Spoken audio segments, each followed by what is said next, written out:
বদলে গেছে বাংলাদেশি ক্রিকেটারদের ফিটনেসের ধরন। বাংলাদেশের ক্রিকেটাররা এতদিন পরিচিত ছিলেন বিপ টেস্ট ও ইউএও টেস্টের সঙ্গে। ফিটনেসের এসব পরীক্ষায় পাশ করতে হয়েছে। এরপর একটা সুনির্দিষ্ট দূরত্বে বিরতি দিয়ে দৌড়। তাদের জন্য পরীক্ষা ছিল এমন। তবে বছর দেড়েক আগে বাংলাদেশের ফিটনেস কোচের দায়িত্ব নিয়ে আসেন অস্ট্রেলিয়ান কোচ নাথান কেলি। তার অধীনে বদলে যায় ফিটনেস পরীক্ষার ধরন। এখন ক্রিকেটার দেন টাইম ওয়াল পরীক্ষা। অ্যাথলেটিক টার্ফে বিরতি ছাড়াই দিতে হয় ১৬০০ মিটার দৌড়। কাপের প্রাথমিক স্কোয়াডের ক্রিকেটারদের নিয়ে গত পরশুর এই পরীক্ষায় ৫ মিনিট ৩১ সেকেন্ড সময় নিয়ে প্রথম হয়েছেন পেসার নাহিদ রানা।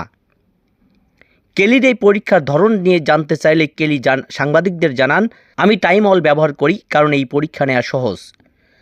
এখন থেকে ঘরোয়া মৌসুমের আগে ফিটনেস পরীক্ষা হবে ক্রিকেটারদের এমনই।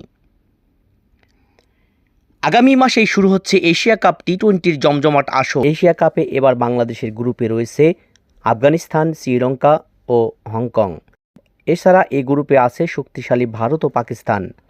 ৮ দলের এই টুর্নামেন্ট থেকে সেরা 4টি দল শেষ 4-এ খেলবে, যেখান থেকে সেরা 2টি দল ফাইনালে মুখোমুখি হবে।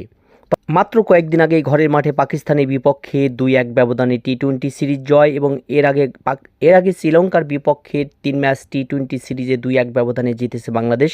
ফলে এবারের এশিয়া কাপে শিরোপা স্বপ্ন দেখছে টাইগাররা।